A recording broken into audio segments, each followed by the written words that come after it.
Somos salud. Mindalia.com. Somos espiritualidad. Mindalia.com. Somos conciencia. Mindalia.com. Mindalia.com. Somos la comunidad de la nueva consciencia.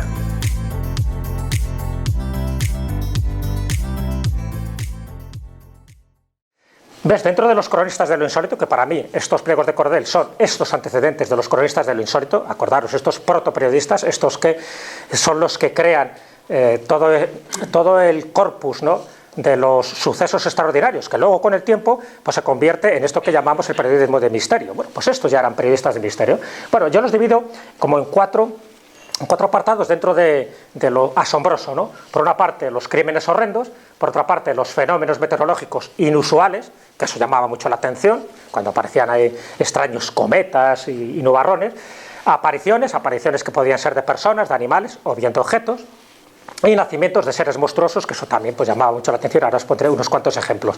Así que un poco me voy a limitar a estos cuatro apartados, porque ya digo que hablar de muchos más, pues en fin, haría farragosa la explicación y tampoco vendría a cuento, porque para eso lo he titulado Los prodigios de la literatura de Cordel, es decir, aquellos que para mí son prodigiosos, aquellos que dejaban con la boca abierta a la gente, al personal, o te dejaban ojiplático, ¿no?, como diciendo, no puede ser, o esto es increíble. Pues claro que era increíble. Por eso, en la mayoría de las relaciones siempre parecía con un título, dice, verdadera relación del caso, siempre te ponía lo de verdadera por si alguien lo dudaba. Pero claro, que pusiera verdadera no se lo creía ni su padre, pero bueno, hay casos curiosos. Por ejemplo, he puesto la letra del inicio de un romance de un crimen, ¿no?, el crimen de Durero. El del crimen bueno, esto fue uno de los de Duruelo, fue uno de los más apoteósicos que hubo en aquella época, estoy hablando del siglo XIX, pero un poco la forma que tenía de redactar o de contarlos los ciegos, ya sabéis cómo era, ¿no? Esto de, oigan ustedes, señores, y escuchen con atención para explicar este crimen que es digno de compasión. Así, en la provincia de Soria, en Duruelo, apareció una joven desgraciada muerta por un puñal traidor. Todo el mundo va, ¿qué pasará? Sí. 22 años tenía la infeliz cuando murió y más de 20 puñaladas el criminal la asestó. Ya en ese momento ya hay gente que ya se había ido porque esto es demasiada sangre para mí. Pero bueno, este era el tonillo que se utilizaba. Por supuesto, imaginaros aquí unas viñetas, ¿vale? Y las viñetas pues con un palito pues lo iba describiendo, ¿vale? Un poco un tono parecido a lo de los pregoneros. Cuando el pregonero hacía un anuncio, ¿no?, en la plaza por orden del alcalde y tal, ¿no? Pero lo de la viñeta y el palito, eso era típico, ¿no? Claro, por eso digo que ese era el tono que se utilizaba. ¿Por qué? Porque, en fin, la gente necesitaba que lo entendiera bien y por eso se hacía tipo con ripio, porque se asimilaba mucho mejor, se comprendía mucho mejor, ¿vale? Y ese era el tono, en alto, por supuesto, porque a veces se reunían 20, 30 o 100 personas allí. Esto es como lo del chiste, ¿no?, con ese anuncio con ese tono de voz. Dice, mamá, ¿por qué papá mató al pregonero? Vale, ya veo que lo habéis captado. Bueno, y luego hay muchas obras, muchas literatura que se hacía eco de esto, un poco literatura un poco más seria.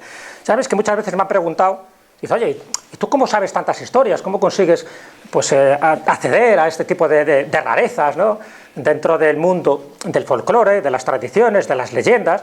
Digo, pues acudiendo a este tipo de obras, acudiendo a estas obras, a estos pliegos de Cordel, y estas obras para mí son esenciales, ¿no?, porque en el fondo es una miscelánea de casos raros, de casos inauditos que ocurrieron en aquella época. Fijaros por ejemplo, de Silva de Varia Lección, que bueno, pues es uno de los del clásico, ¿no?, de Pedro Mesía. Fijaros el año, por supuesto, de 1540, y luego del 1570, que es el de Antonio de Torquemada, que no tiene nada que ver con el inquisidor Torquemada, y que es el Jardín de Flores Curiosas, y que continuamente yo ojeo precisamente para eso, para rescatar casos curiosísimos. Están escritos en forma de diálogo, normalmente esto se hacía, hay una serie de interlocutores que se van preguntando, hombre, ¿te acuerdas de lo que ocurrió en la casa de tal? Pues sí, mira, ocurrió que apareció un fantasma, y lo van contando como si fuera un diálogo, pero escrito, ¿no? Bueno, pues son textos que los pongo como referencia.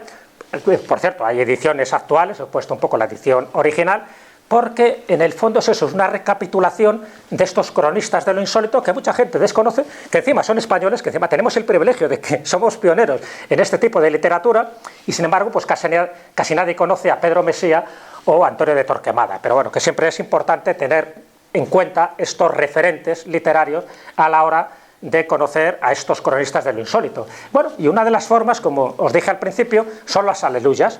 ¿Cómo eran las aleluyas? ¿Ves? Aquí ya estamos en el tipo cómic, en este caso he cogido una aleluya de San Isidro Labrador, donde de una forma clara, con imágenes, te va contando pues un poco los milagros de San Isidro. Entonces imaginaros aquí, ¿no?, el ciego con la varita, y te va contando un poquito. En este caso no es demasiado espectacular porque hace mención, ¿no?, las aleluyas casi siempre hacen menciones a temas religiosos, pero para que veáis un poco cómo sería un poco el esquema, o las aucas de Montserrat. Las aucas ya sabéis que son las aleluyas, pero en Cataluña. Y aquí está contando un poco pues todo lo que es la aparición de la Virgen, de la Moreneta, ¿no?, en el macizo de Montserrat. Bueno, pues ahí lo cuenta, y siempre, veis, hay unas pequeñas frases que son unos ripios. Normalmente siempre son en verso para que quede mucho mejor, ¿no? O estos juegos infantiles tradicionales. No sé si lo veis por ahí, pero bueno, es curioso, os cuento por aquí, ¿no? Cuando dice: niños, ved aquí pintados vuestros juegos apreciados. El pinto, ¿quién conoce el pinto? El pinto. Pinto en verdad es juego de tierna edad. El peor, bien entendido, es un juego divertido. No, la verdad que tampoco no se van a devanar los sesos. La comba, como ves, juegan por lo menos 3. El chito requiere maña para hacer caer la caña. La toña peligrosa, diversión poco graciosa, etcétera, etcétera, etcétera. Pero bueno, era una especie de recordatorio de distintos juegos, que muchos de ellos ya han pasado desapercibidos, pero que, bueno, es curioso porque así se jugaba en el siglo XVIII y en el siglo XIX. Entonces, bueno, está bien para recordarlo, y estos serían estos aleluyas o estos antecedentes. También este tipo de cosas también se ponían, ¿eh? Porque bueno, también era importante saberlo, porque no deja de ser algo interesante, algo didáctico y algo de cultura general. Pero bueno, después de conocer las virtudes del cagar